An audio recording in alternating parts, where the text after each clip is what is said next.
Marihe wega. Acio murenda kuriha mwireri Gathiwa Gachagua marihe wega. Gotire. Rucio ni ndenda tuthimane hinya na inyuĩ. Mundu uria igwa no bange oke arukie mathikori ebange wega. Gotire undu. Ndiroka kuu na andu 500 na rucio ndio tukamenya nie na Gathiwa Gachagua no munene. Tukamenya rucio. Now, ladies and gentlemen, as you have heard in the clip that we have begun with, that is a conversation between one member of parliament of Madeira, Eric Wamumbi, and an individual who they were together speaking in regards to today's burial that has been happening in KIRINYAGA, where we have seen the videos making rounds on social media that Eric Wamumbi was heckled and chased away from the burial service after he took it upon himself to start hurling insults at one former deputy president, Gachagua. Now, for those that don't understand Kikuyu, I want to explain to you in details what this conversation between Eric Wamumbi and this man was all about. And I want you to listen and listen very careful. Now listen.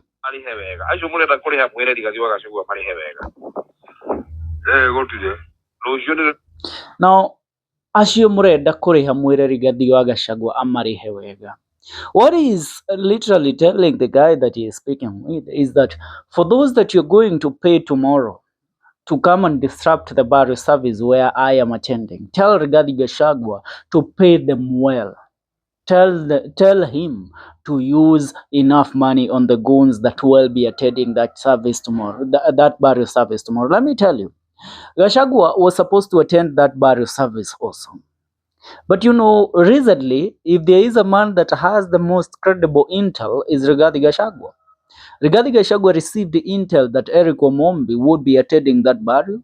It was also meant for one governor of KIRINYAGA County, Governor Anne Mombi Waiguru, to attend the said burial service, and also Purity Ngirich was supposed to be there. Now, these are all functions that are aligned to one President William Ruto. So Gachagua saw that if he attends this burial service and meets her face-to-face with Eric Wamumbi and Waiguru, it would be chaotic for him because Waiguru has the powers to mobilize more people in KIRINYAGA and pay them more because that is a home county. And that is why Rigathi Gachagua did not attend the burial service. So he pulled back and decided, no, I'm not going to attend. And remember, the woman, the lady that was supposed to be buried is a friend and a person that used to work with Rigathi Gachagua. So Gachagua was supposed to attend that burial service. So he received the intel in regards to what they were planning for him. Remember, Eric Wamumbi was the one that mobilized the goons there. Even if you see how he was talking, he was so confident that there is nothing that they are going to do. I have my people here. I have my foot soldiers here. They are going to protect me since I have used money on them, since I have paid them to defend me. But you know what? The burials are attended by women. They are attended by old people who have currently also gotten tired of the narratives being sold by the William Ruto's minions. I want to continue with this with the leaked audio so that you will all understand what is going on.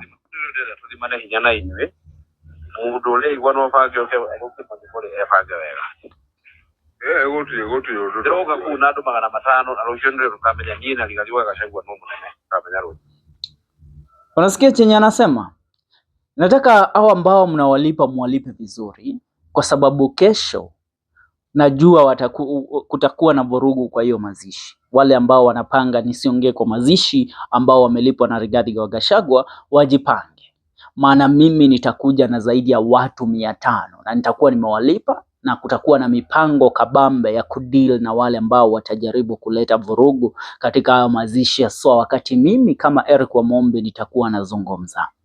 And he says that tomorrow on the burial, which is actually today, you people should pay your goons well, because what will happen is that now we will determine who is the man and who has the real power currently between me, Eric Wamumbi, the member of parliament of Madeira, and the former DP Rigathi Gachagua. Tell Rigathi Gachagua to use money.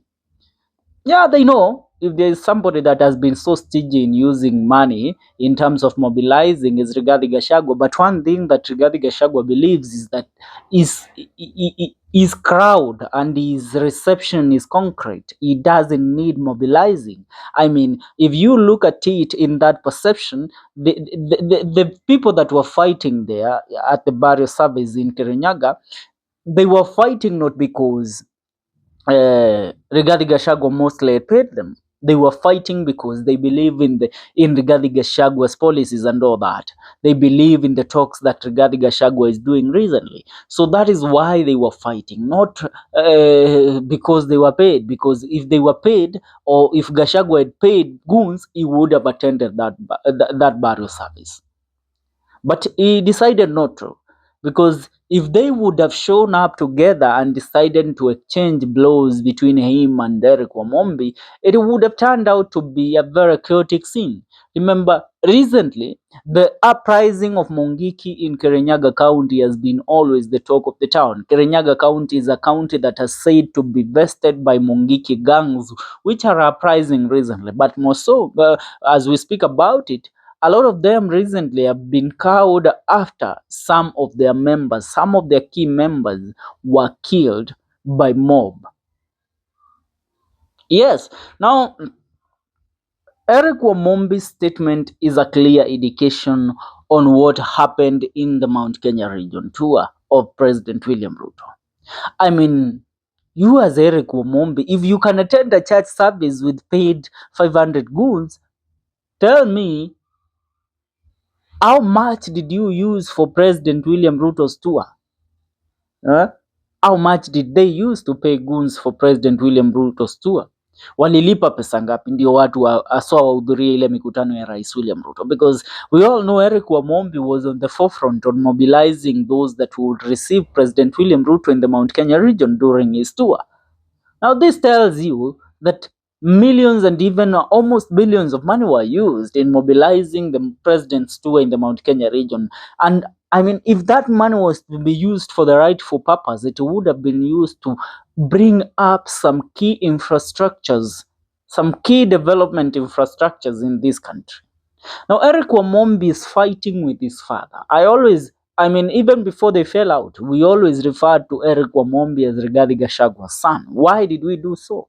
Because Rigathi Gachagua stood on forefront for fighting for Eric Wamumbi to become the next member of parliament of Madeira. For Eric Wamumbi to replace him as the Madeira MP, because Rigathi Gachagua was exiting and moving up the ladder as the running mate of President William Ruto. But these people, it has reached a point where they don't care. Father and son fighting.